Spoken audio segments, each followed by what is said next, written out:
하나님께서 우리에게 주신 말씀은 창세기 14장 14절에서 16절 그리고 21절에서 23절까지를 보겠습니다.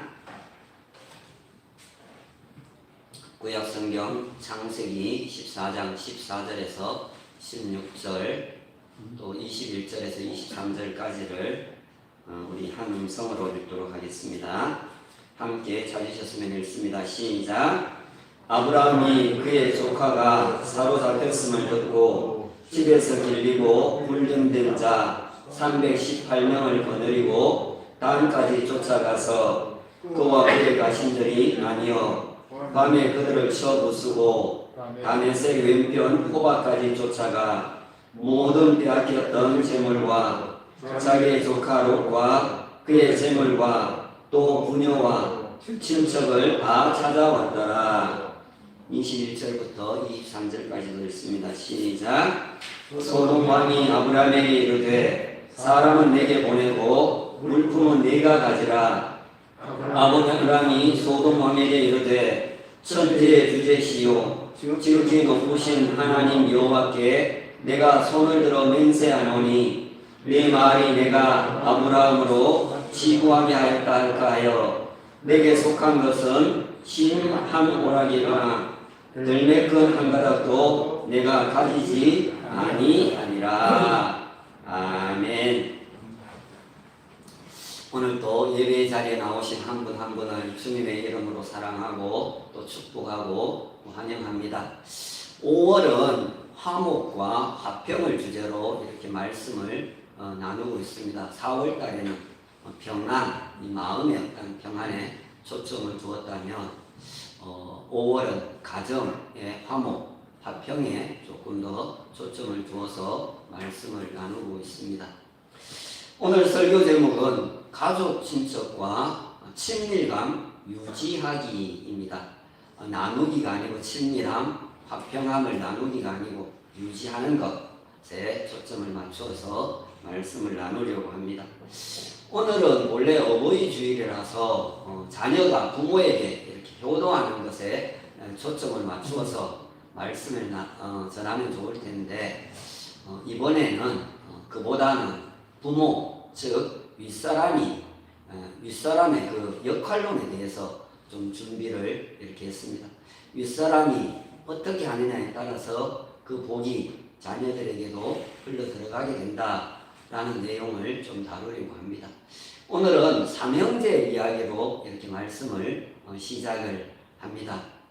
아브라함의 아버지 데라는 아브라함, 나홀, 하란 이렇게 삼형제 이 세 명의 자식을 낳았습니다. 여호수아 24장 2절에 보시면은 이 아브라함의 아버지 데라는 갈대아인의 우르에서 다른 신을 섬겼다 이렇게 기록을 하고 있습니다. 전설에 의하면 우리가 아는 대로 이 아브라함의 아버지 데라는 다른 신을 섬기는 그 단계를 훨씬 뛰어넘어서 우상을 만들어서 팔기까지 했다 그렇게 기록을 하고 있습니다. 그런 이야기가 전해오고 있습니다. 그때 이 어린 아브라함이 이 아버지가 우상을 만들어서 파는 것을 못마땅하게 여겨서 우상을 만들어 놓은 것을 다 이렇게 가서 부수었다는 그런 이야기도 전해오고 있습니다. 그러던 중에 이 데라의 아들인 하란이 고향 땅에서 아브라함의 조카인 이 롯을 이렇게 낳은 후에 아버지 데라보다 먼저 죽는 일이 발생을 했습니다. 하란의 아들이 롯입니다. 그런데 이 하란이 아버지 데라보다 훨씬 더 일찍 고향 땅에서 죽는 일이 발생을 했다라는 것. 우리가 늘 그렇게 잘 알고 있듯이 죽는 것은 순서가 없다고 그렇게 얘기를 합니다. 행복을 원했는 그 가정에 아주 비극적인 일이 그렇게 발생을 한 것입니다. 그런데 실상 이런 일은 누구에게나 올 수 있는 일입니다. 단지 우리는 그런 일이 우리 가정에는 안 일어날 것이다 라고 하는 그런 막연한 희망을 걸고 살아갈 뿐입니다. 자, 이 하란이 죽고 난 후에 아브람과 나홀이 결혼을 이렇게 했습니다. 그런데 이 아브람의 아내 사레는 임신을 할 수가 없었습니다. 불임이었다, 그렇게 볼 수도 있는 상황이었습니다. 다른 신을 섬기고 우상을 섬겨도 별 소용이 없고 오히려 어려움만 이렇게 해서 계속 이렇게 겹치는 것을 보면서 아브라함의 아버지 데라는 고향을 이렇게 떠나서 가나안 땅으로 가고자 했습니다. 자식을 잃은 땅에서 사는 것이 너무나 고통스러워서 고향 땅을 떠났을지도 모르겠습니다. 제가 아는 분 중에도 한 초등학교 6학년 정도 되는 아이가 죽고 나니까 지역에서 못 살고 이사를 이렇게 가는 것을 봤습니다. 그러나 죽은 아들의 이름과 똑같은 하란이라고 하는 이 장소에 이르게 되었을 때 데라는 205세에 이르기로 생을 마감을 하고 납니다. 수가 다해서 명이 다해서 죽었을 수도 있었을 것이고 아니면은 이 죽은 아들의 이름과 똑같은 이 지역에서 아들이 생각나서 너무나 상심한 나머지 죽었을 수도 있었을 것입니다. 자, 이런 집안의 여러 가지 가정의 어려운 일들이 이렇게 일어나고 난 후에 하나님께서 아브라함에게 나타나셔서 소명과 사명을 주십니다.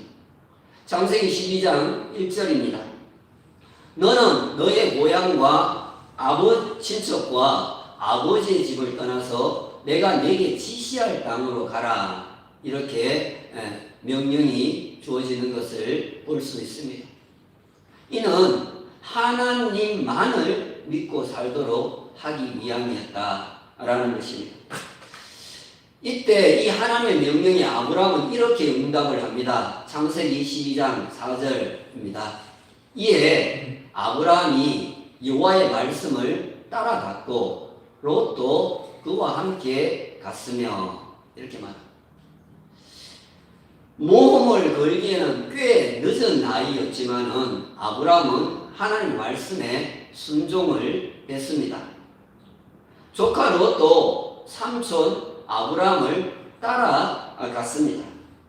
아브라함이 믿음으로 나아갔다면은 롯은 먹고 살기 위해서, 즉 생계를 위해서 아브라함을 따라갔다, 그렇게 말할 수도 있습니다. 이 아브라함은 아내가 임신하지 못하자 어쩌면은 이 롯을 양자로 삼고자 데리고 갔을지도 모릅니다.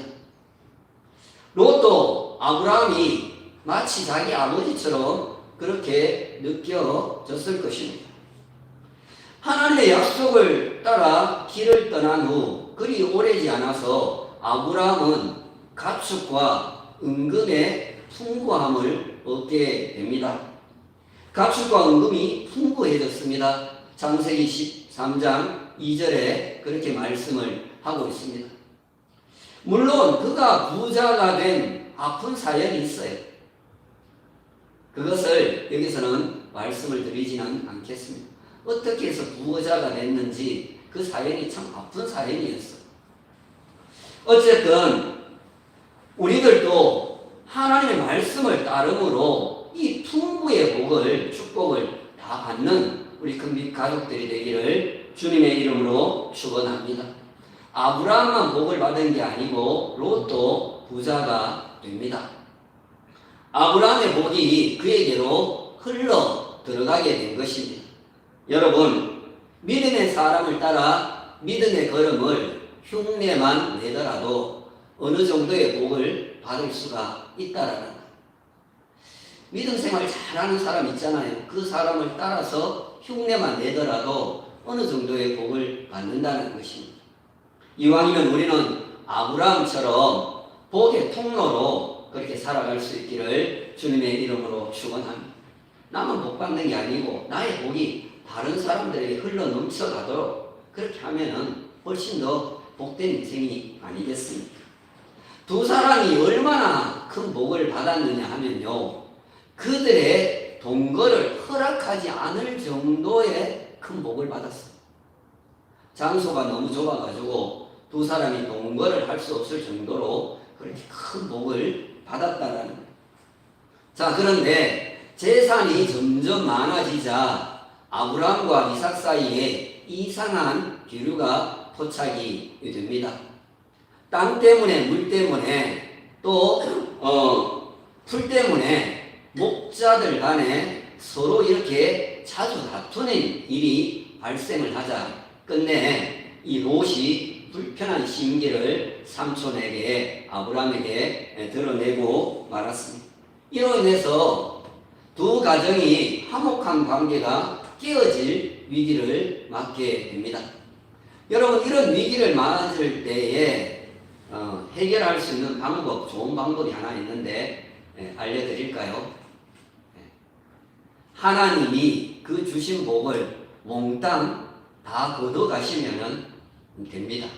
그러면은 땅도 넓어지고 물도 풀도 넉넉해지고 그렇게 될 것 아니겠습니까? 제가 좀 심한 막말을 했습니다. 이 복을 주신 것을 우리가 감사해야 되는데 그러지 못할 때는 그런 일도 일어날 수가 있는 것입니다. 사실 지금 우리 시대야말로 세대 갈등이 라는 이런 아픈 그런 갈등의 시대라고 할 수가 있습니다. 이제는 한 가정 안에서 아버지와 아들이 이 한 그릇, 이 밥 한 그릇을 가지고 서로 싸워야 되는 그런 아픈 시대를 우리가 살아가고 있다라는 거예요. 자, 이런 위기의 상황 속에서 아브라함은 그 문제를 어떻게 풀어가는지를 한번 보겠습니다. 창세기 13장 8절 말씀입니다. 아브라함이 롯에게 이르되 우리는 한 친족이라 나나 너나 내 목자나 네 목자나 서로 다투게 하지 말자, 이렇게 이야기를 합니다. 이게 해결 방법이라는 거예요. 아브라함은 조카 롯에게 우리가 서로 다투지 말자, 그렇게 통사정을 합니다. 자, 여기 다투다라고 하는 이 단어는 히브리어로 메리바라고 하는 단어가 쓰였는데요. 이 단어는 주먹다짐 이라는 그런 의미가 아니고 서로 말다툼을 하다는 의미에 더 가까운 단어가 바로 이 메리바라고 하는 단어입니다. 주먹다짐을 한 게 아니고 말다툼이 자주 일어난 거예요. 목소리가 점점 높아져서 담을 넘어서 이웃에게로까지 번져가게는 하지 말자, 그렇게 아브라함이 롯에게 이야기를 한 것입니다. 이건요, 제가 아내에게도 가끔씩 쓰는 그런 수법이에요. 제가 아내에게 목소리 낮춰, 이웃집, 윗집 다 듣겠어, 그렇게 얘기를 하면서 아내에게 목소리를 낮추라고. 그 말은 우리 싸우지 말자, 이런 이야기인 거예요. 사실 이미 그 땅에는 가나안 원주민들이 살고 있었어요. 즉 그들이 아브라함과 롯이 어떻게 살아가는지를 지켜보고 있는 그런 상황이었다는 거예요. 아브라함은 다투지 말아야 할 이유를 이렇게 말을 합니다. 우리는 한 친족이라, 이렇게 얘기를 합니다. 성경에 보시면은 친족이라는 그 단어 뒤에 1 이렇게 해놓고 그 밑에 보시면은 히 한 다음에 형제들 이렇게 되어 있는 것을 볼 수 있습니다. 우리는 같은 혈육이라는 이야기를 하는 거예요. 조카, 삼촌기가 그런 사이가 아니고 형제, 한 핏줄이다, 그렇게 이야기를 하는 거예요. 우리 기독교식으로 말하면은 우리는 믿는 사람이다, 이런 이야기를 하고 있는 것입니다. 자, 아브라함이 형제들, 친척을 강조한 이유가 몇 가지 있습니다. 첫째는 하나님을 믿는 가정에서의 싸움이 자칫하다가는 존엄하신 하나님의 이름에 누를 끼칠 수도 있기 때문에 그런 것입니다. 믿는 사람의 삶과 신앙의 제일 목적은 하나님을 영화롭게 하는 것입니다. 하나님께 영광을 돌리는 데 있습니다. 아브라함이 여러 가나안 땅 이곳저곳을 떠돌면서도 이방 땅에 살면서도 빼놓지 않고 한 것이 있는데 그게 바로 제단을 쌓고 하나님을 예배하는 생활이었습니다. 자신이 하나님을 믿는 사람이다 라고 하는 것을 많은 사람들에게 드러내고 살았다라는 거예요. 자, 그런데 싸우면은 어떻게 하겠습니까? 단번에 믿는 자들끼리 왜 저래? 그런 소리를 하지를 않겠습니까? 그러면은 그건 하나님을 욕먹이는 일이 된다라는 거예요. 세상 사람들하고 싸우는 게 아니고 믿는 사람들끼리 왜 저렇게 싸우냐는 거예요. 하나님이 욕을 얻어먹게 되는 거예요. 둘째는 믿는 자로서 덕이 되지 않음을 인식했기 때문에 이 이야기를 하는 거예요. 우리는 친족이다, 믿는 자다 이야기를 하는 거예요. 쉽게 얘기를 하면은 전도의 문이 막히고 많은 것이 된다라는 거예요. 예수 믿어라 그렇게 전도를 하면은 뭐라고 합니까? 니들이나 잘 믿어라 그렇게 얘기를 할 것 아니겠습니까? 세 번째는 원주민들에게 추방의 빌미를 제공해 줄지도 모르기 때문이었습니다. 싸우려면은 여기서 싸우지 말고 다른 데 가서 싸워 그렇게 말할 수도 있기 때문에 그런 것입니다. 성경에는 냄새를 두 가지로 그렇게 설명을 합니다. 첫 번째는 사망에 이르는 냄새가 있습니다. 이는 썩는 냄새, 악취를 풍기는 것을 말을 합니다. 또 다른 하나의 냄새는 생명에 이르는 냄새입니다. 이는 그리스도의 향기라고 고린도후서 2장 15절 16절에서 말씀을 하고 있습니다. 성도들은 썩는 냄새, 악취를 풍기면 안 되고 가는 곳곳마다 예수의 향기를 풍기고 살아야 한다라는 말씀입니다. 아브라함은 좋은 냄새를 풍겨야 그것이 하나님께도 영광이 돌아가고 또 세상 사람들에게 덕을 끼쳐 믿게 할 수도 있고 약속의 땅에서도 잘 정착을 할 수 있다라고 하는 것을 알았습니다. 그래서 아브라함은 자신의 우선권도 포기를 합니다. 조카에게 모든 것을 다 양보를 했습니다. 자, 조카에게 롯에게 우선권을 주자, 선택권을 주자. 삼촌, 그래도 삼촌이 먼저 택해야지요 라고 하는 말도 하지 않고 이 롯은 당시에 하나님의 동산처럼 보이는 이 소돔과 고모라 성을 선택을 했습니다. 전혀 양보심도 없고 배려심도 없고 자기밖에 모르는 그런 모습을 볼 수가 있습니다. 그런데 오늘 이 시대에 이 젊은 세대들이 바로 이와 같은 삶을 살아간다라는 거예요. 양보심이나 배려심이나 그런 게 아예 없어요. 자기밖에 모르는 거예요. 그런데 더 안타까운 것은 오늘 이 시대의 어른들도 이렇게 변해가서 너무 걱정이 된다라는 거예요. 자식들이 그러다 보니까 부모들도 이제는 자기 밥그릇밖에 모르는 그런 시대가 되어져 가고 있습니다. 롯은 어떻게 하면 더 잘 살까? 어떻게 하면 재물을 더 많이 모을까? 거기에만 관심을 가졌습니다. 사실 이게 바로 롯의 영적인 안목이었다. 그렇게 말할 수가 있습니다. 그는 이 소돔과 고모라 성의 그 도시 뒷면에 흐르고 있는 이 더럽고 음란한 그런 것을 전혀 보는 눈이 없었다라는 것입니다. 그저 육신이 보는 대로만 살아가고 있는 모습을 볼 수 있습니다. 롯은 높은 꿈을 안고 소돔으로 향해 길을 떠났고 잘 정착을 하는 듯 했습니다. 그런데 인간 세상이 다 그렇듯이 무릉도원은 없습니다. 산 좋고 물 좋고 정자 좋은 다 마음에 쏙 드는 곳은 없다라는 거예요. 그곳에서 이 롯은 큰 시련을 이제 만나게 됩니다. 자, 오늘 본문은 아브라함이 전쟁으로 인해서 위기에 빠진 가족 친척인 롯을 구출해내는 사건을 다루고 있습니다.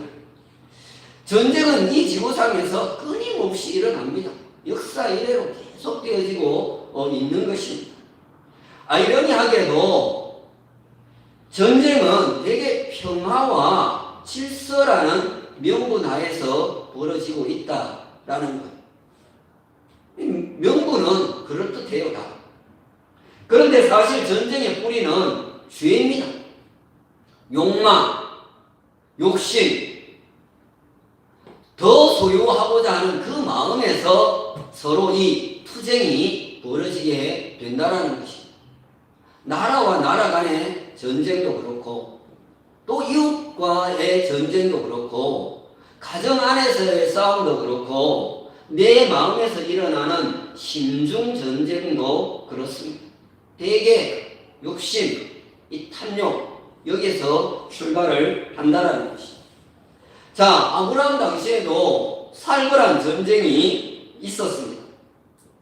창세기 14장 1절에 보시면은 4명의 왕들이 한 그룹을 이루었습니다. 여기서는 엘람 왕인 그돌라오멜이라고 하는 이 한 사람을 좀 기억을 하면 됩니다.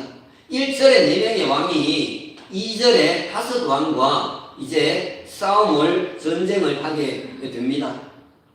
5 왕들 속에는 이 롯이 살고 있는 소돔과 고모라의 왕도 등장을 합니다.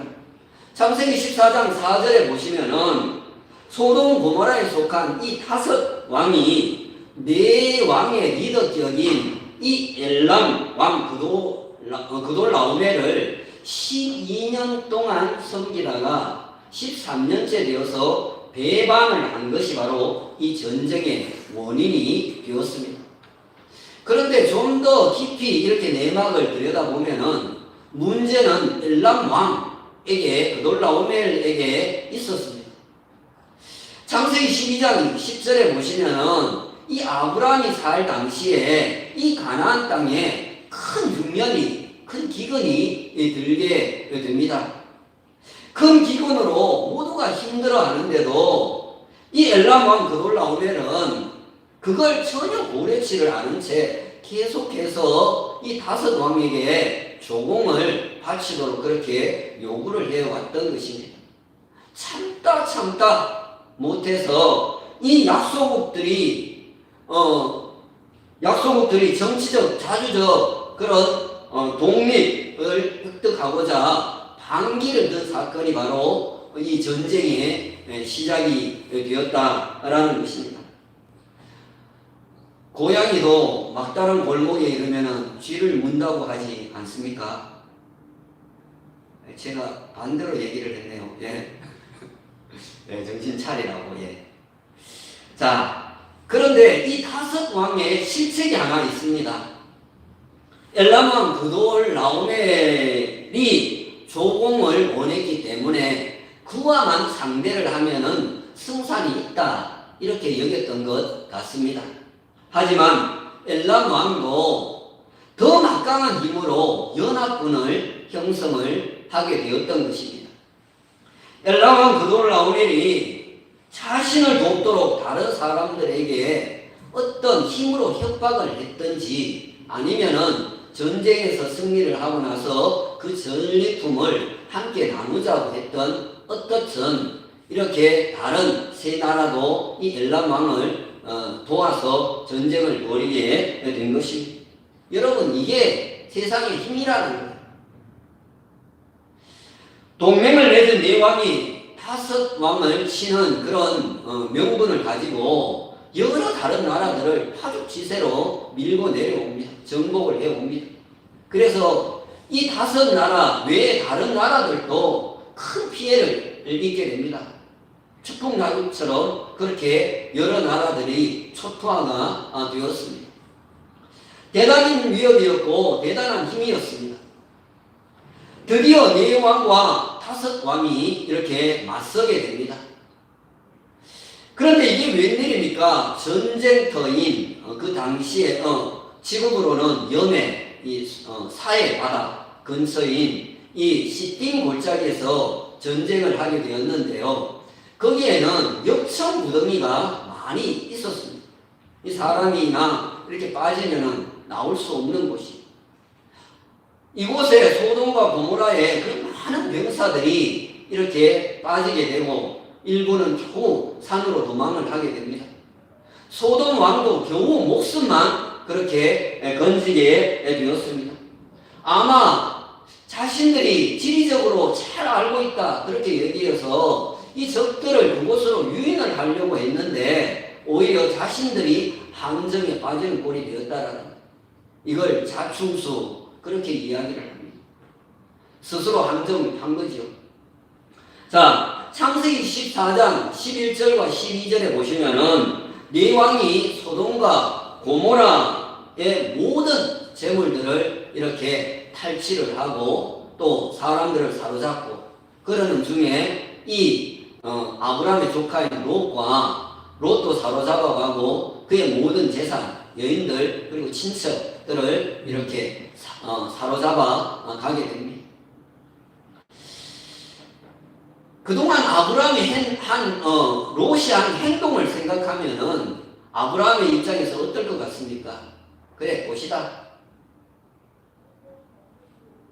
날 버리고 떠나더니 그렇게 생각을 할 수도 있고 아니면은 외면을 할 수도 있었을 것입니다. 그러나 아브라함은 가족 친척과의 친밀감을 계속 유지하려고 하는 모습을 우리는 보게 됩니다. 자신을 떠나갔지만 등을 돌리고 또 떠났지만 오히려 이 조카에게 많은 그런 애정을 쏟고 있는 모습을 보게 된다라는 윗사람으로서 이 밑에 사람을 오히려 더 섬김으로 그들을 바로 세우려고 하는 거죠.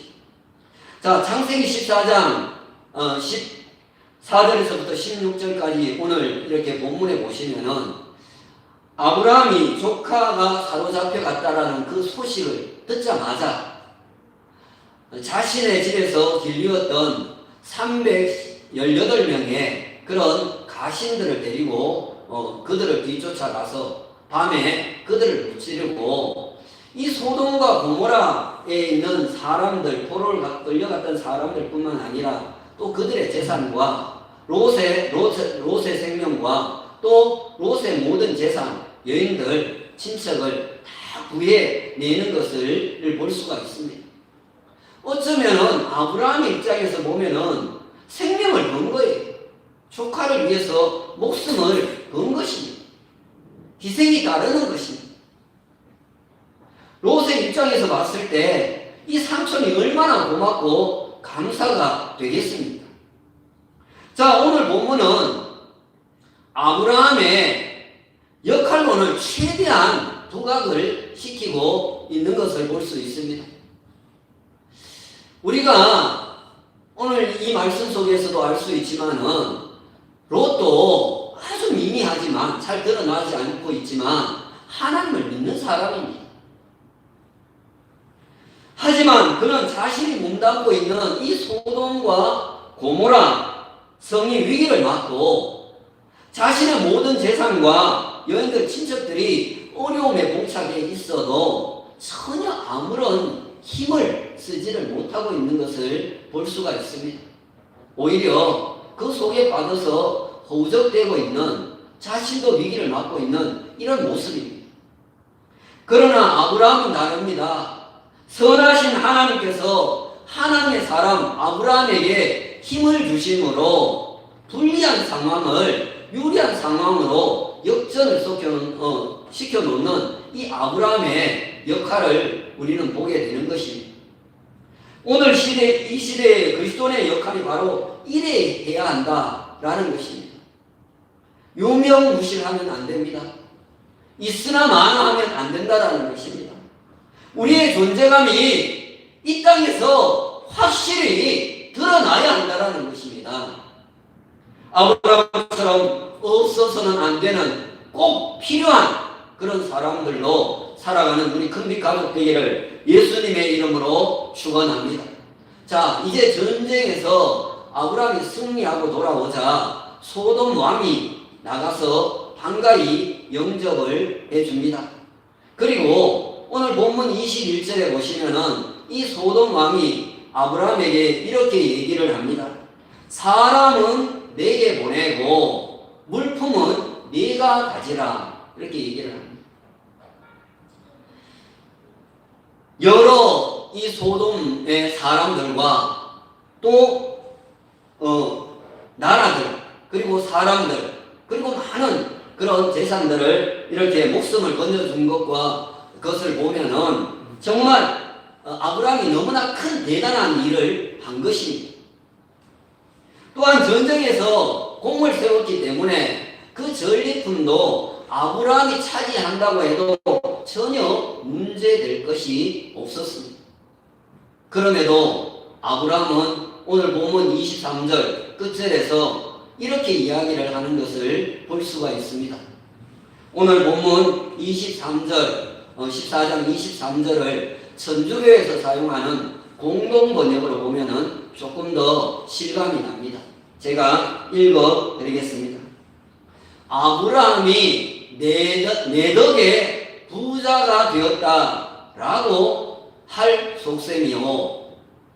나는 시로나기 하나 실끈 한 가닥도 당신의 것은 차지하지 않겠소. 이렇게 얘기를 했습니다. 혹시라도 그 전리품을 갖게 되면은 아브라함이 부자가 된 것은 나 때문에 된 것이다. 그렇게 말할지도 모르기 때문에 나는 아예 안 받겠다라는. 만일 아브라함이 그가 소돔 왕의 하사품을 받았다면 아브라함이 군사를 일으킨 것이 순수한 동기가 되지 못하고 희석될 우려가 있었고, 또한 롯과 같이 아브라함도 물질에 눈이 먼 사람으로 비춰질 수도 있었다라는 것입니다. 그러나 무엇보다도 아브라함이 재물에 유념하지 않은 것은 자신의 삶을 지배하고 계시는 분이 여호와 하나님을 드러내고자 함이었다라는 것입니다. 이제 말씀을 정리를 합니다. 우리가 이 땅을 살아가는 목적이 있습니다. 첫째는 하나님의 영광을 위해서입니다. 아브라함은 하나님의 영광을 위해서 모든 우선권, 기득권을 양보하고 포기를 했습니다. 가족, 친척, 즉 하나님을 믿는 사람들끼리 싸우는 모습을 보이면은 하나님께 영광이 안 되기 때문에 양보를 하고 포기를 했다라는 것입니다. 아브라함은 삶의 첫 번째 목적을 하나님의 영광에 두고 살았습니다. 두 번째는 복음 전하기 위해서입니다. 오늘 본문으로 보면은 하나님을 믿도록 하기 위해서입니다. 자기 욕심만 챙기겠다고 나이든 삼촌을 보내고 떠난 이 롯이 아브라함은 인간적으로 생각했다면은 많이 미웠을 수도 있었을 것입니다. 그러나 하나님의 큰 역사의 틀 안에서 모든 것들을 아브라함은 바라보았다라는 것입니다. 그래서 위기에 처한 핏줄인 롯을 구하기 위해서 묵묵하리만치 위험한 일에 뛰어들 수가 있었던 것입니다. 신통치 않은 믿음을 가진 롯이었지만 그럼에도 건져서 믿음의 길을 가도록 하려는 것이었다는 것입니다. 다 아는 사실이지만 불신자 한 명이 하나님을 믿게 되는 일은 훨씬 더 어렵습니다. 그러니까 신통치 않게 미미하게라도 믿음의 생활을 하는 그 사람을 건져서 믿음의 길을 가게 하는 것이 훨씬 더 쉽다라는 것입니다. 여러분, 우리가 믿음의 가족 친척들과 친밀감을 유지해야 하는 이유가 바로 여기에 있는 것입니다. 여러분, 아브라함은 모두를 살리고 모두에게 평화를 가져다주는 중요한 사명을 감당했습니다. 여러분, 여기에는 한치의 흐트러짐이 있어서도 안 되는 것입니다. 하나님께 영광을 돌리는 것과 가족, 친척들은 물론 불신자들로 하여금 하나님을 믿게 하는 것에 모든 것을 걸고 살아가는 우리 큰빛교회 어른들이 되시고 자녀들이 될 수 있기를 예수님의 이름으로 축원합니다. 오늘 주신 말씀을 생각하면서 우리